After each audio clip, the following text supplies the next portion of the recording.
El Economista, podcast. ¿Qué tal? Soy Fausto Pretelín Muñoz de Cote, editor de la sección Geopolítica en el periódico El Economista. Al valor de la palabra. El objetivo de este podcast es acercar el mundo al micrófono, en donde no vamos a hablar por hablar, no vamos a tener un exceso de palabras, un análisis de lo que ocurre en el mundo. Lo baliqué con Fausto Pretelín. En esta ocasión, pues, es evidente que el tema de interés a nivel internacional es el conflicto allá en Israel. Tengo un gran invitado, un gran amigo, un gran conocedor de este tipo de conflictos y conocedor histórico de la región, Gabriel, te saludo, Gabriel Ventas-Gal, te saludo. ¿Me escuchas bien? Te escucho perfecto, un placer nuevamente, Fausto. Excelente, Gabriel. Antes que nada, pues mi solidaridad con tu gente, el pueblo judío, Israel, por lo que está ocurriendo allá en la región. Y también, bueno, pues las víctimas civiles en la región de Gaza, pues es también una pena lo que está ocurriendo.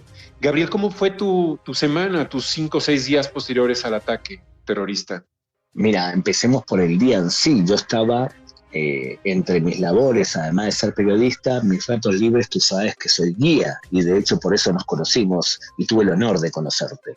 Entonces estaba con un grupo de extranjeros, con un grupo de ecuatorianos que no entendían nada. Yo me levanté para poder ir a asegurarme que se despertaban y demás, y de pronto veo una imagen de un camión lleno de terroristas entrando a Sderot. ¿Te acuerdas que tú has estado en Sderot, a donde fuimos a la Flecha Negra frente a lo que es la Franja de Gaza, deambulando por ese lugar y disparando contra población civil? Entonces pensé en un momento que, bueno, había sido un hecho esporádico y era un ataque puntual. Mientras que eso ocurre, llamo a mi hijo y no me contesta, porque está en la casa de la novia. Entonces duerme con el teléfono apagado, y yo me pongo histérico, llamo a mi suegra que lo levante, y así ubico a la familia y les digo que estén todos bien, pero que no salgan de casa. Y mientras que eso ocurre, empieza una lluvia de misiles sobre Israel, que fue un acto de distracción para asegurar que 2.000 terroristas entraban a Israel. Y todo esto pensando todo el momento que empiezan a llamarme los medios de comunicación por mi especialidad en terrorismo islámico. Fue un momento durísimo, y yo era responsable sobre personas, porque los turistas no tienen por qué entender lo que está pasando y sus familias también están preocupadas. Claro. ¿Y qué hiciste con los ecuatorianos? Es decir, ¿te refugiaste? ¿Qué pasó en esos momentos? Pues, ¿sabe lo que hice? Fui cambiando el plan para ir a asegurarme que ellos no estaban expuestos, mientras respondía a los medios de comunicación para empezar a explicar qué estaba ocurriendo e informar qué estaba ocurriendo. Y por otro lado, los fui metiendo en hoteles, o sea, los metí un poco antes en el hotel que le tocaba, y mientras que estaba en el hotel yo iba cubriendo lo que estaba ocurriendo, y después los saqué un poquito a pasear por Jerusalén, cosa que no se pierda la oportunidad de visitar Jerusalén, aunque sea las partes donde se podía ver, cuando todavía estaba en estado de shock, porque yo me imaginé que una vez que se produjo ese atentado, iba a haber un momento de sacudida emocional del pueblo de Israel, y recién después iban a reaccionar militarmente, que fue al fin y al cabo lo que pasó. Entonces estuve con los ecuatorianos esas 24 horas de momento intermedio hasta que comenzó toda la operación militar más grande. Y teniendo en cuenta, Fausto, que todavía no comenzó la operación. Recién están disparando desde el aire. Sí. Esto significa que va a haber una incursión terrestre, ¿verdad, Gabriel? No tengo la menor duda que si el ejército de Israel enroló a 360.000 de sus soldados reservistas, y además declaran: nosotros vamos a ir a buscar a los rehenes, a los 130 rehenes que están en manos de Hamás, y nosotros además vamos a pegarle tal golpe al Hamás para que no se atreva nuevamente a asesinar 1.300 israelíes, de manera sanguinaria como lo hizo, porque no solamente fue un atentado enorme, unas torres gemelas para aquí. Sí. Tú calculas que la población de Israel son 9 millones y medio, casi 10 millones de habitantes, y asesinaron de un solo golpe 1.300. ¿Tú entiendes el shock que es para esta población? Entonces quieren destruir el Hamas. El problema es que el Hamas está y domina la Franja de Gaza, y la Franja de Gaza ahora es una zona que va a ser la zona de guerra. O sea, el conflicto deja de estar dentro de Israel y pasa para el otro lado. ¿Y no es contraproducente con los rehenes? Es decir, una incursión terrestre podría de alguna forma acelerar la locura de Hamas y asesinarlo.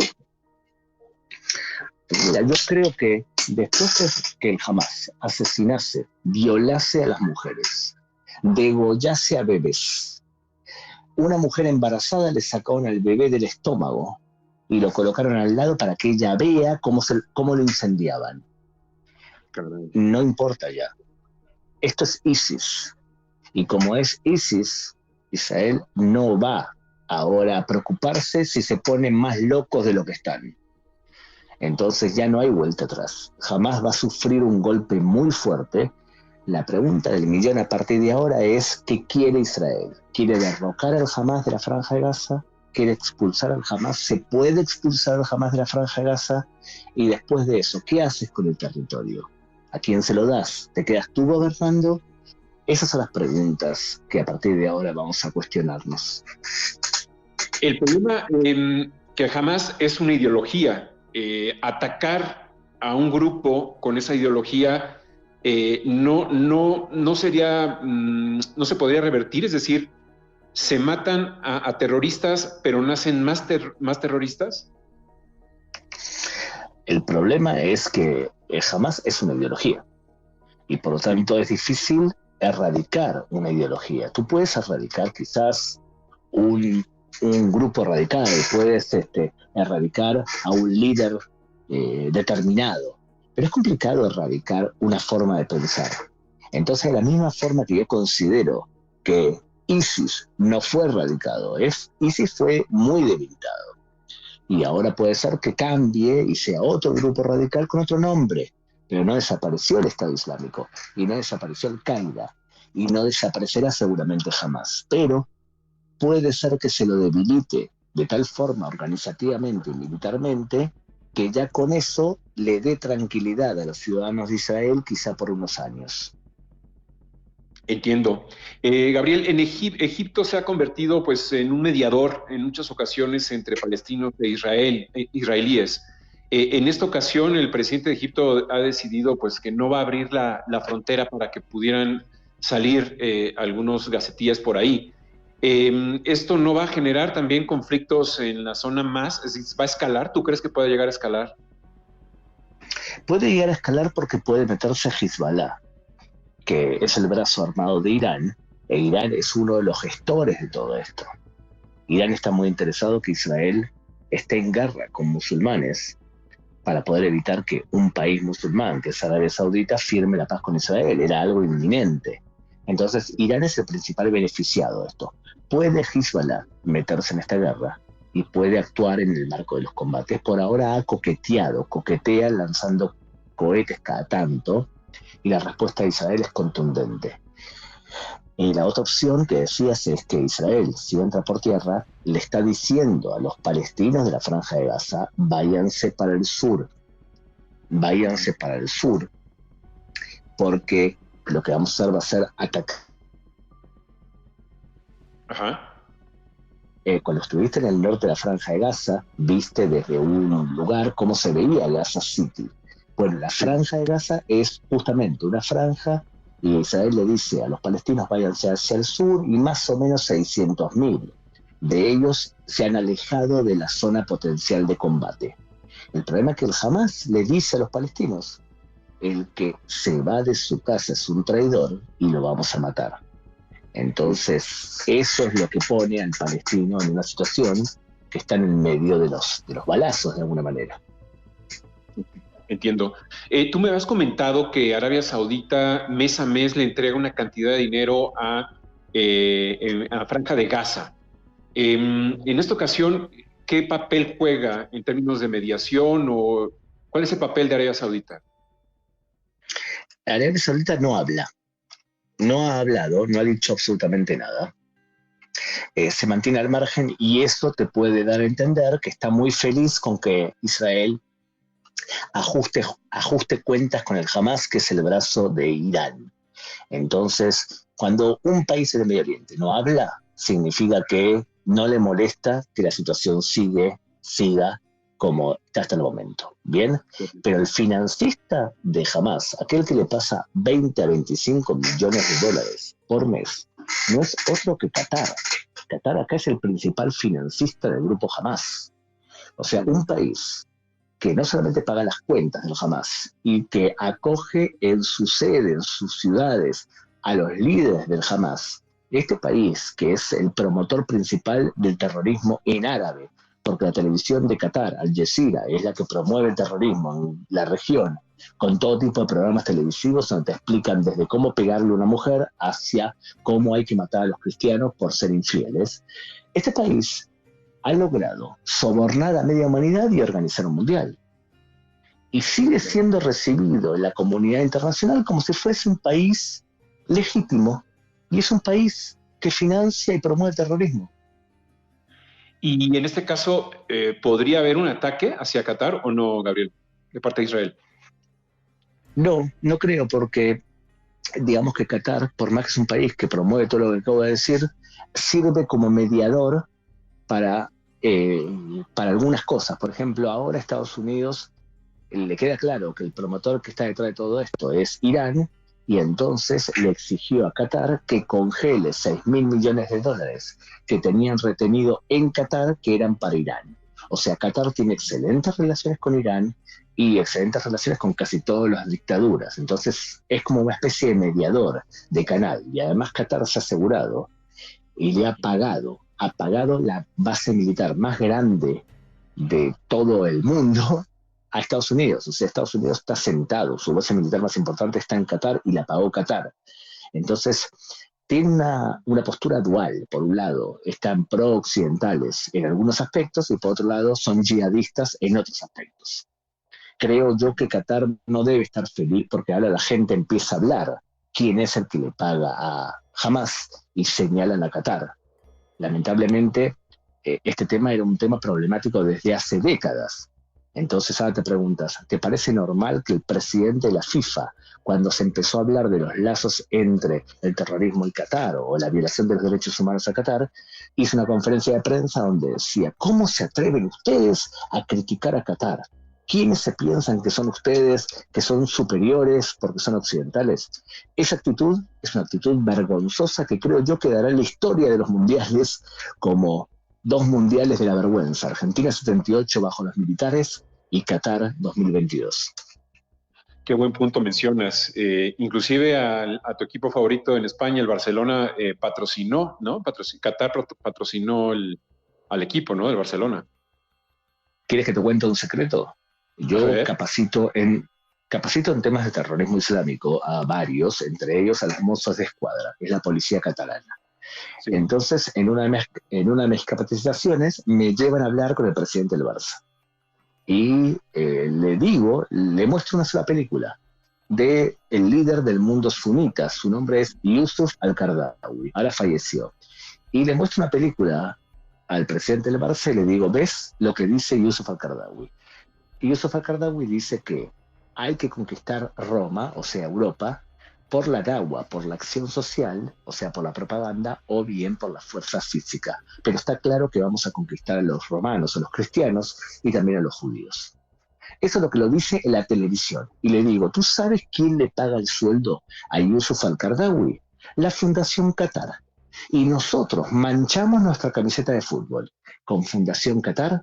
¿Qué tipo de valores tenemos? ¿Tenemos Fundación Qatar adelante y atrás tenemos UNICEF? ¿Qué tipo de moral tenemos?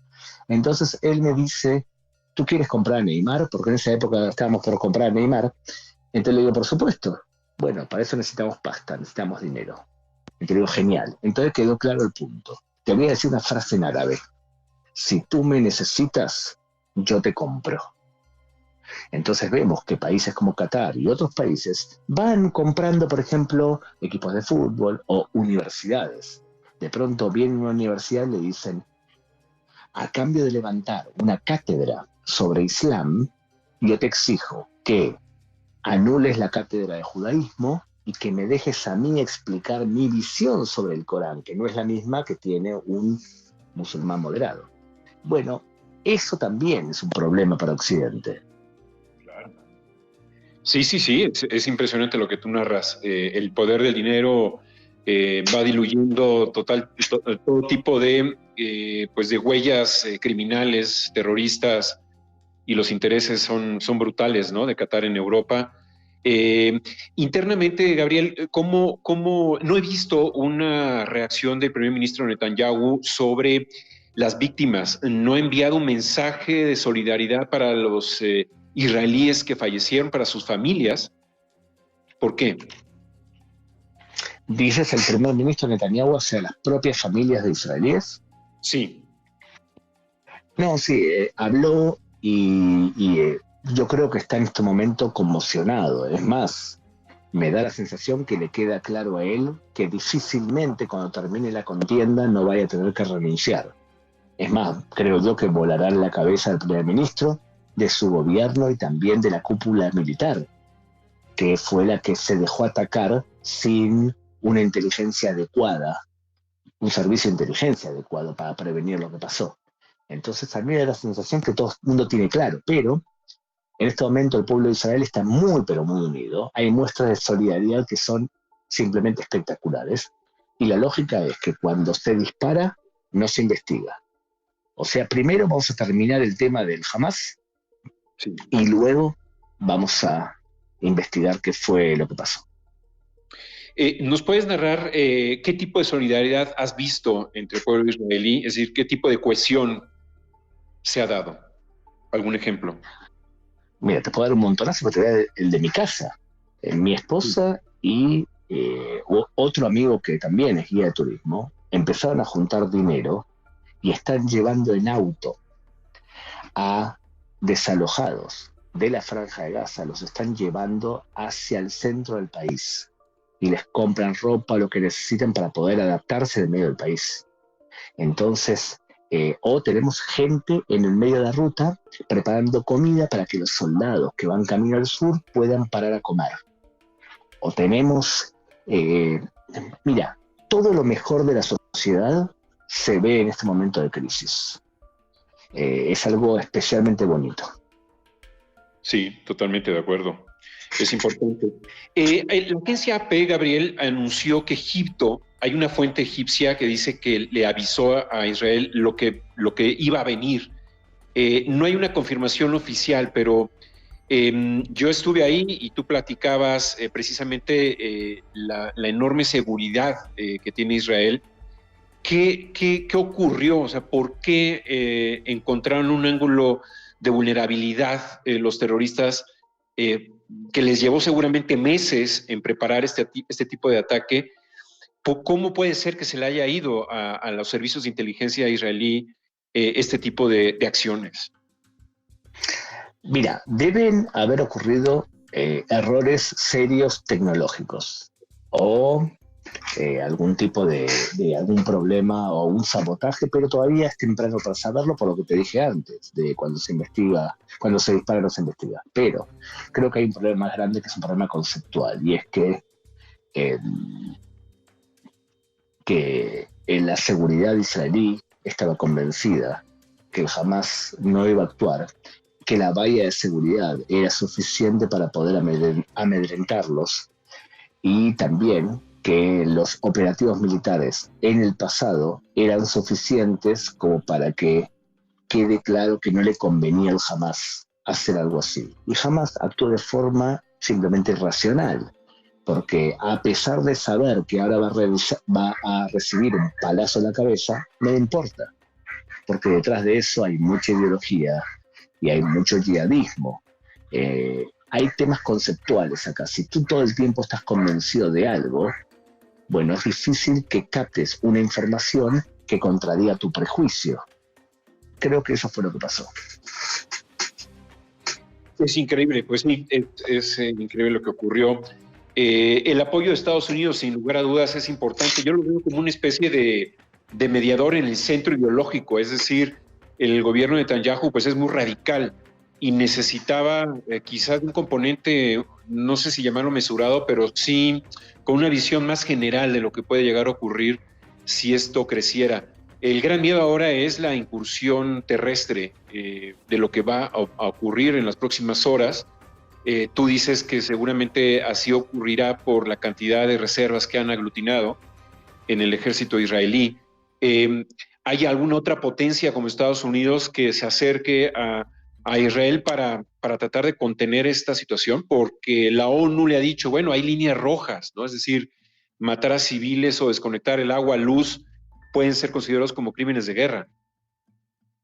Sí, el problema es que, aunque evidentemente la ONU está muy preocupada, también hay que recordar que la ONU ha sido un factor negativo en todo el conflicto palestino-israelí. La ONU ha sido secuestrada por los países dictatoriales y de hecho agendas completas se han transformado en solamente una agenda para que los países no hablen de los problemas serios y que se demonice Israel. Te voy a dar un ejemplo, UNESCO. UNESCO pasó a ser una organización que defiende y promueve la cultura a sesiones en donde solamente se habla del Estado judío. Entonces la ONU es un factor negativo en la región y quizás ha llegado el momento de crear una especie de ONU de países democráticos, ya que no puede ser que tenga el mismo voto Estados Unidos, Uruguay y Qatar. No puede ser. No es un hombre, un voto. Acá hay países que son más morales que otros y que son más democráticos que otros y que defienden a la población de manera más justa que otros. Entonces, quizás llegó el momento de hacer algo diferente. Ahora bien, cuando la ONU se va a meter o va a decir algo así, bueno, hay que analizar realmente qué es lo que está ocurriendo, porque según en la Convención de San Remo del año 1995, un país puede declarar estado hostil a otro. Israel declaró estado de guerra contra Hamas desde el año 2009. O sea, estamos en guerra con Hamas, dirán las autoridades de Israel. Y lo que tú tienes que hacer es, puedes bloquear la entrada al lugar donde tenés guerra con ellos, pero no puedes crear una crisis humanitaria perenne. Esa es la palabra que se usa. Entonces, para eso tienes que hacer cosas que el otro lado no le provoques una crisis. Entonces tomamos, por ejemplo, el tema de la electricidad. Israel no le cortó la electricidad a la Franja de Gaza. Israel le vende querosén a la Franja de Gaza. Y la Franja de Gaza tiene que producir su propia electricidad. Entonces, que le compran querosén a Egipto si hay frontera sur con Egipto. Es verdad, ahora Israel no permite el paso de sus fronteras para llevar comida a Franja de Gaza, por más que por ahora hay, porque todavía no ha empezado el conflicto grande. Entonces Israel le va a decir a Egipto que haga lo propio para pasar comida del lado de Egipto, no por el lado de Israel. Y puede ser que después pasen comida. Yo creo, te digo la verdad, Fausto, yo creo que ahora Israel va a levantar un hospital de campaña seguramente al lado de la Franja de Gaza para curar a personas no combatientes que llegan ahí. Y es probable que también entren comida en camiones cuando empiece la contienda seria. Por ahora, lo que está ocurriendo es que Israel está rastrillando la frontera porque todavía hay penetración de terroristas. Entonces tú te imaginas un camión por el paso fronterizo que tú conoces, sí, porque tú estuviste ahí. ¿Te imaginas que al lado penetran terroristas y un camión israelí va a llegar ahí con comida para darle a los que fomentan que entren los terroristas? Como estamos en un momento de inestabilidad, decir que Israel corta el paso de comida, bueno, no es real en este momento. Puede ser que en el futuro se pueda argumentar que Israel está haciendo algo más duro de la cuenta, y es probable que pase, que se le acuse y que incluso haga errores serios. Vamos a ver. Qué fuerte, pues sí, qué duro y tus palabras, bueno, me dejan inquieto porque tú conoces mucho, obviamente vives allá y conoces mucho el tema de seguridad y por tus palabras veo que esto, dices, todo esto no empieza, lo grande apenas va a iniciar y seguramente escalará en otros países, ¿no? No sé, Fausto, lo que te digo es que lo que te digo seguro es esto. Israel va a entrar por tierra. Van a morir muchos palestinos inocentes porque Israel va a ir casa por casa para poder conseguir recuperar a los rehenes que se llevaron. Vamos a tener un combate de no una semana más. Puede ser que Hezbollah entre.